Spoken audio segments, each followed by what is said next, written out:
Forget everything you thought you knew about Genesis.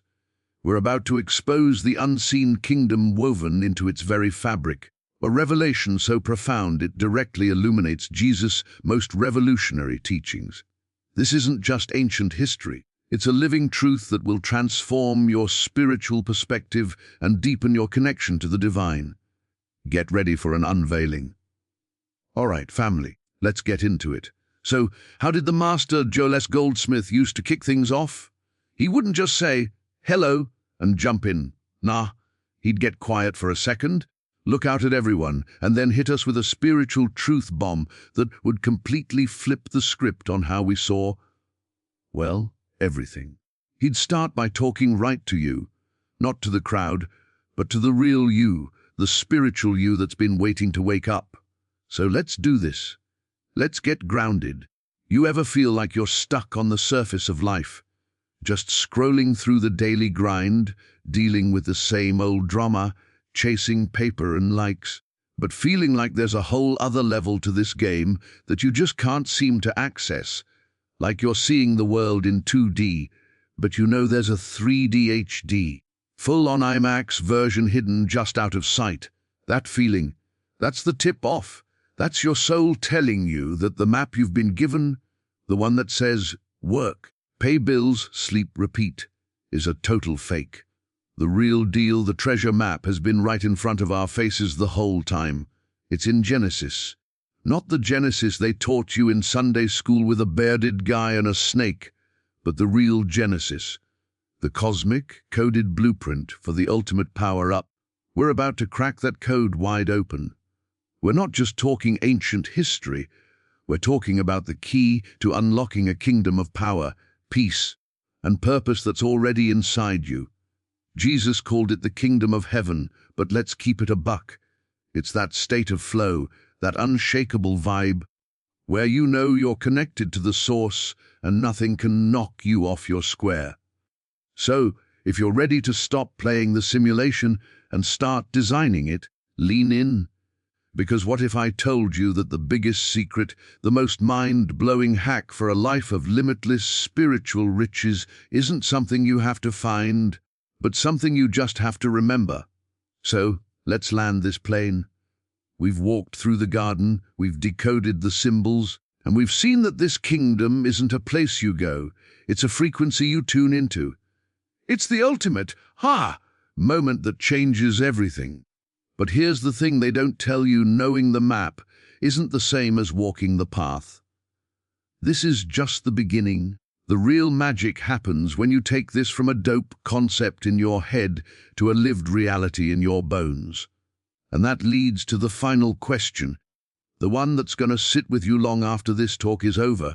If this unseen kingdom is truly within you, right here, right now, what unbelievable, world-shifting part of your own divine self have you been sleeping on? Don't let this revelation just be a cool moment. Let it be the turning point. Dig deeper. Hit that like button if this resonated with your spirit, and let me know in the comments with the symbolic number 7, for the day God rested in the finished creation. If you're ready to claim your spiritual inheritance, and you absolutely have to subscribe and ring that bell. We're just getting started, and the next level of this journey is where we really break the simulation wide open. Don't miss out. Let's get it. Of course. Here is the expansion of your first keynote, continuing directly from the flow of the introduction. So, if you're ready to stop playing the simulation and start designing it, lean in. Because what if I told you that the biggest secret, the most mind-blowing hack for a life of limitless spiritual riches, isn't something you have to find, but something you just have to remember? All right, let's get down to it. Keynote number 1, the surface is a lie. Now, I know that sounds heavy, maybe even a little cynical, but I'm not talking about conspiracy theories or giving up on the world. I'm talking about a spiritual fact, the way Goldsmith would lay it out. We have been trained since we were kids to accept the testimony of the senses as the final word. We believe what we see, what we touch, what our bank account shows us, what the doctor's report says. We are all in on the material world, and we built our entire lives on this foundation. We chase the bag. We curate the perfect Instagram life. We try to fix our problems by rearranging the external furniture. But what if that entire reality, the one we swear is so solid, is just the surface-level readout, the Z effect, not the COSI? Think of it like this. You're watching a movie on a giant 4K screen. The pictures are huge, the sounds are immersive, the drama feels real. You're jumping at the scary parts. You're cheering for the hero. For all intents and purposes, that movie is your reality in that moment. But what if you could turn around and see the projector? Suddenly, you'd realize that the entire massive, overwhelming experience is being generated from a single, silent beam of light. The drama on the screen has no power, no substance of its own. It's all a play of light and shadow. The world of bills and headaches and drama, and even our physical bodies. That's the screen. It's what we're all staring at, reacting to, and believing is the ultimate reality. We think if we can just change the picture on the screen, we'll be happy. But the real action, the real power, the source of the whole show, is that light from the projector. That's the unseen kingdom. That's the I am. We've been so focused on the screen, having emotional reactions to the flickering images, that we completely forgot about the projector that's generating it all from within us. This is the great illusion, the vli of the surface. It's not that the world is evil or fake in a sinister way. It's that it's temporary, fleeting, and completely dependent on something else for its existence. It's the world of things, and things are always falling apart, changing, causing anxiety. We're trying to build a lasting peace on a foundation that is inherently shaky. We're trying to find the kingdom of heaven in the world of effects, when Jesus himself said it is within. It is the cause, not the effect. It is the projector, not the picture. So when you feel that anxiety, that lack, that fear, that sense of being separate and alone, you are believing the surface-level readout.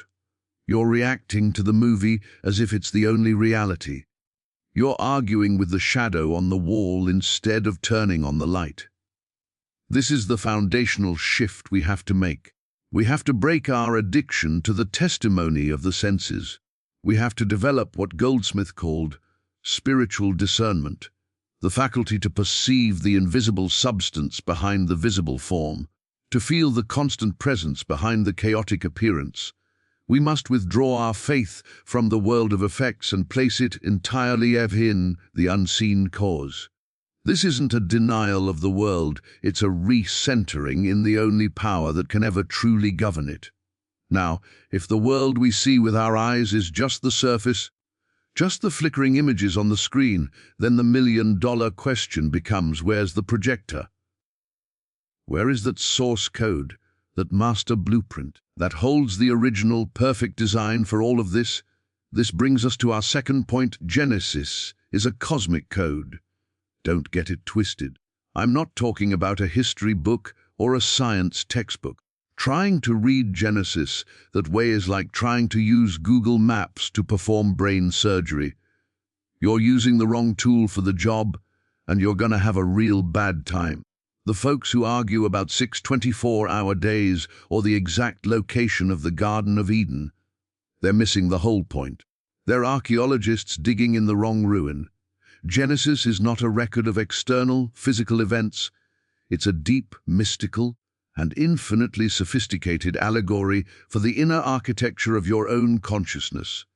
It's the user manual for the human soul, written in a language of symbols, not facts.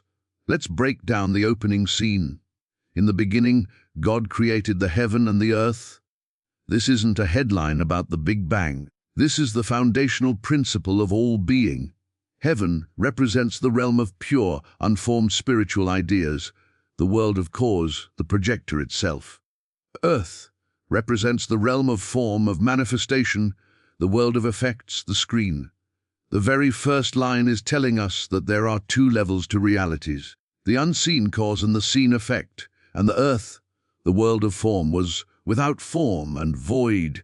In our terms, that means the material sense of life, when separated from the understanding of its spiritual source, is meaningless, chaotic, and dark.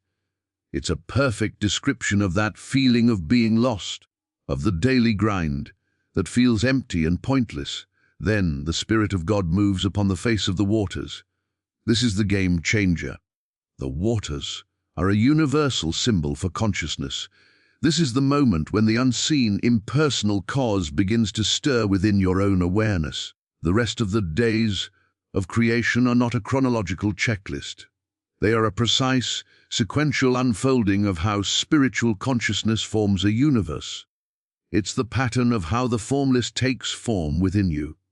Light isn't just photons, it's the dawning of spiritual awareness. The first time you have a genuine moment and realize there's more to life than the surface. The firmament dividing the waters is the development of your ability to discern between the spiritual reality, the waters above, and the material appearance of the waters below. Every single element, the grass, the herbs, the stars, the creatures, is a symbol for a specific faculty, a specific quality of your own evolving Christ consciousness. Adam isn't some dude made of dirt. Adam is the symbol of generic, unawakened man, humanity living entirely from the earth, from the five senses. Eve is the embodiment of the soul, the feeling nature, the intuitive side. The serpent, that's the hypnotic pull of the outer world, the temptation to believe that the power, the wisdom, and the life are in the effects, in the fruit of the material world. The fall is the exact moment we, as a consciousness, turned away from the projector and became transfixed by the screen. We started believing we were separate, limited beings, and we've been living with the consequences, the toil, the pain, the sense of exile, ever since. But the Code of Genesis holds the key to the reverse engineer. It shows us step by step how we fell asleep, which means it contains the precise map for how to wake up. Of course, here is the expansion of your third keynote, continuing the flow directly from the previous section.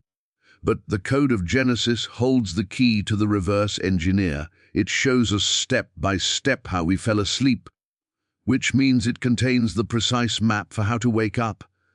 And this waking up brings us to the heart of the entire message, the real game changer that flips the script on everything religion has tried to sell us. Keynote 3, the kingdom is an inside job. We've spent a lifetime, maybe lifetimes, looking for this kingdom in the sky, in a church building, in a future date on a calendar, or in some perfect set of external circumstances.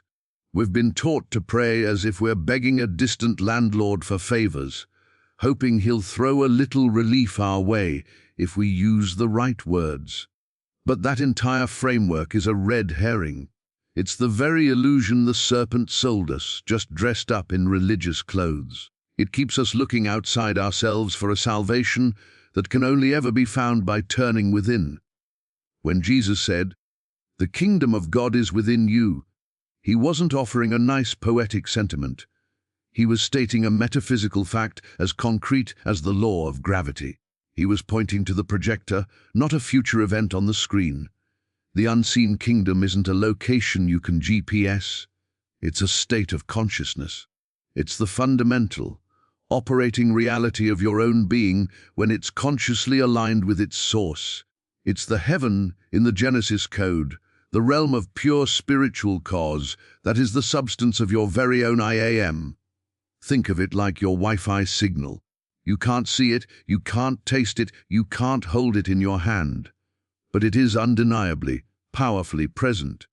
Your ability to connect to the internet, to access all the information, the power, the communication the web offers, is entirely dependent on your device being tuned to that unseen signal.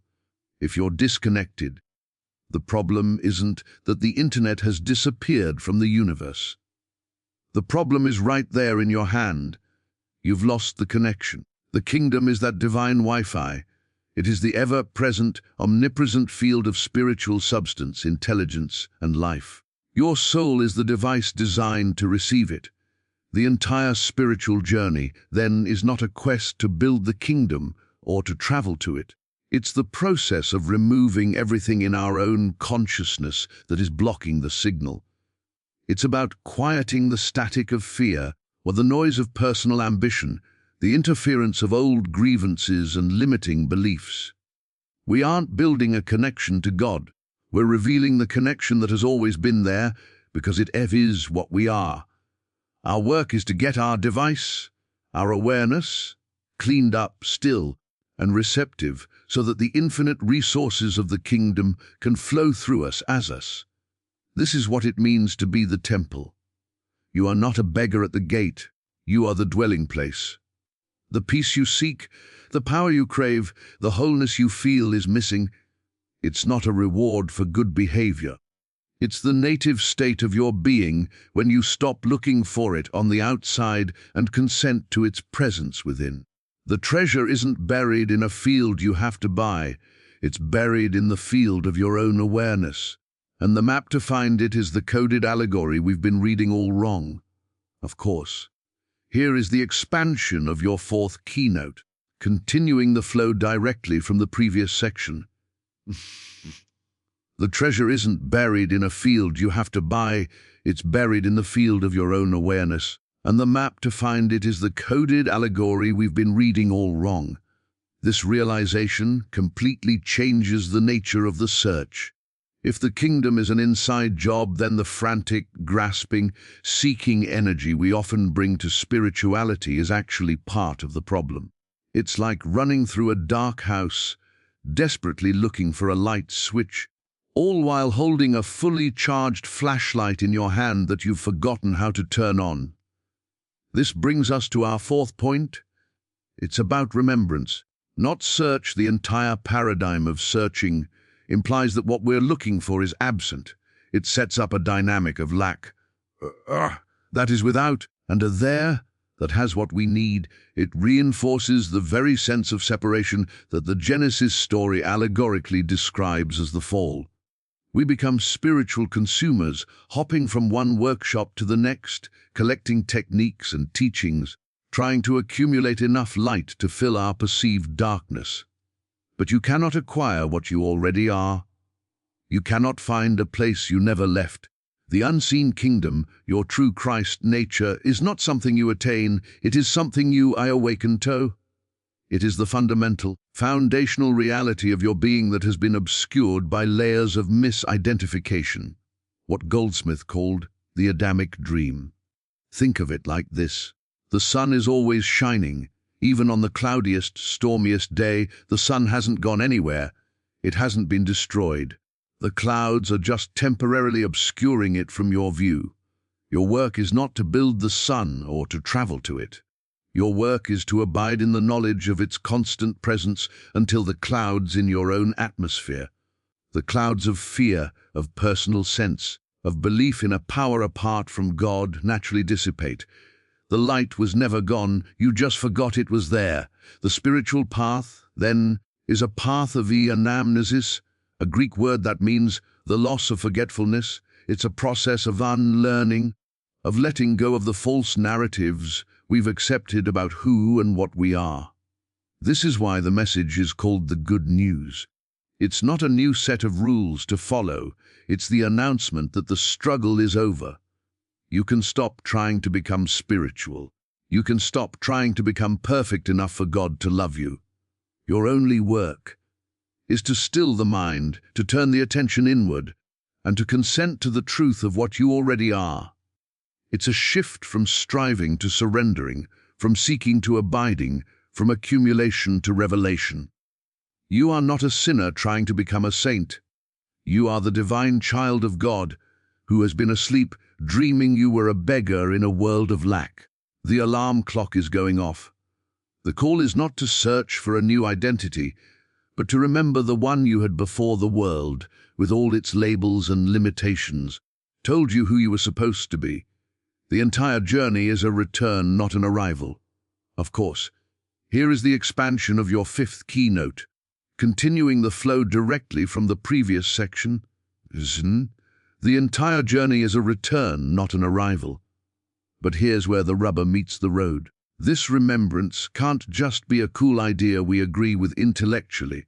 It can't be a philosophy we put on a shelf next to our other self-help books. Knowing the map is not the same as walking the terrain. Understanding the theory of the projector doesn't stop you from getting sucked into the drama on the screen if that's where all your attention is going. This is the critical pivot, the moment we move from the theoretical to the practical. Keynote 5 shift from concept to vibe. We have to stop treating this truth as a concept and start experiencing it as a lived reality, as a consistent inner vibe. The word vibe is perfect because it's not just an intellectual opinion, it's a felt sense, an atmosphere, a quality of energy that you radiate from within. It's the difference between reading a technical manual on the chemical composition of salt and actually tasting it. One gives you data, the other gives you a direct, undeniable experience. Your spiritual work is to move this from data on your hard drive to the very operating system you're running on. So, how do you make that shift? It begins with a fundamental reorientation of your attention. Right now, what your attention is probably hooked by the screen, by the news feed, the bank account, the conversation, the physical sensation. Your day is a constant reaction to external stimuli. Shifting to the vibe means you make a conscious choice, moment by moment, to withdraw your attention from the swirling chaos of effects and place it on the silent, stable reality of the cause within you. It's not about denying the screen. It's about no longer giving it the ultimate authority over your state of being.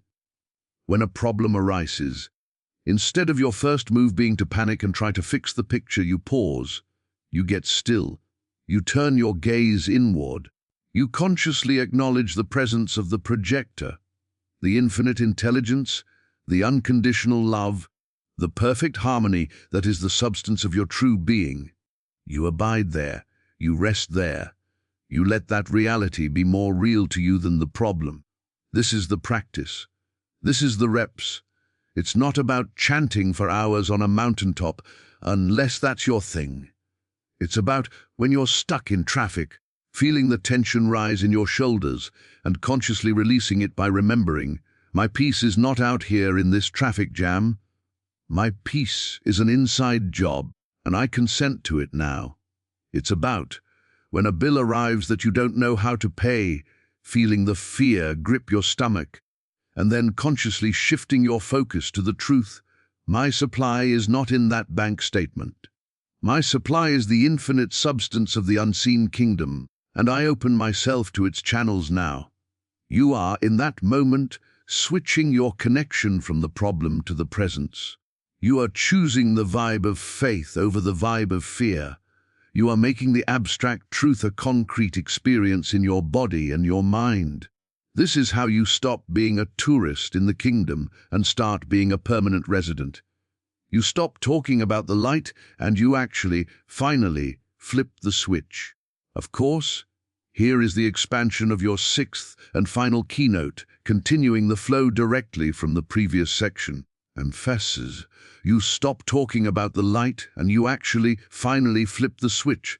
And when you make that shift, when you begin to consistently operate from that inner vibe, instead of just reacting to the outer world, something incredible starts to happen.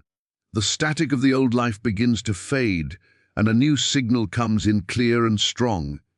It's a signal you've always had, but maybe you never learned its language.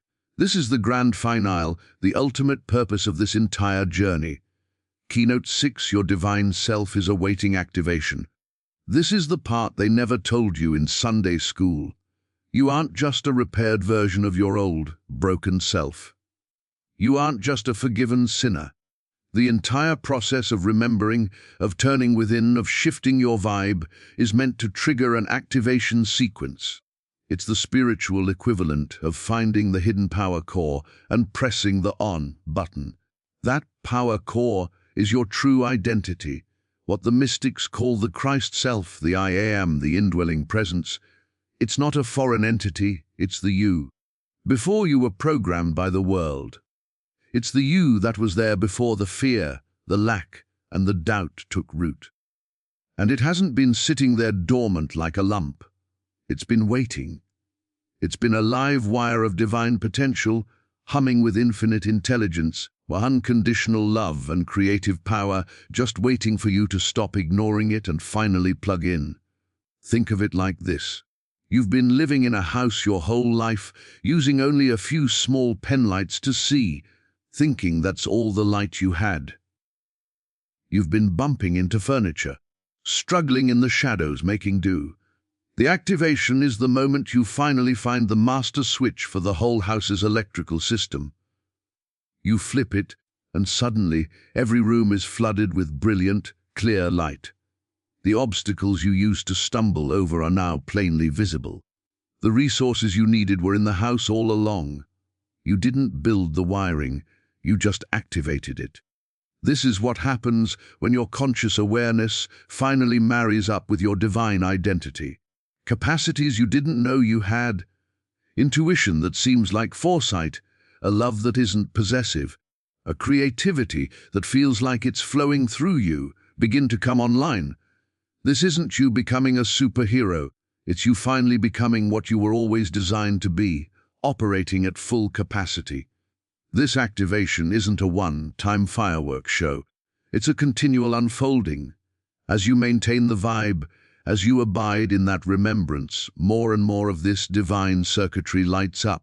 Old fears that used to have a chokehold on you just lose their charge. They don't have the power to short-circuit your system anymore. Solutions to problems you've been wrestling with for years appear, as if out of nowhere, because you've tapped into the infinite intelligence of the source. You start to express a natural wisdom, a spontaneous compassion, an unshakable peace that isn't manufactured by positive thinking, but that flows from this activated core. You stop trying to manage the character you thought you were, and you start yielding to the magnificent, powerful, and utterly unique expression of God that you truly are. The life you then live isn't one you build through sheer willpower, it's one that unfolds from the inside out, guided by a wisdom that knows the way because it is the way.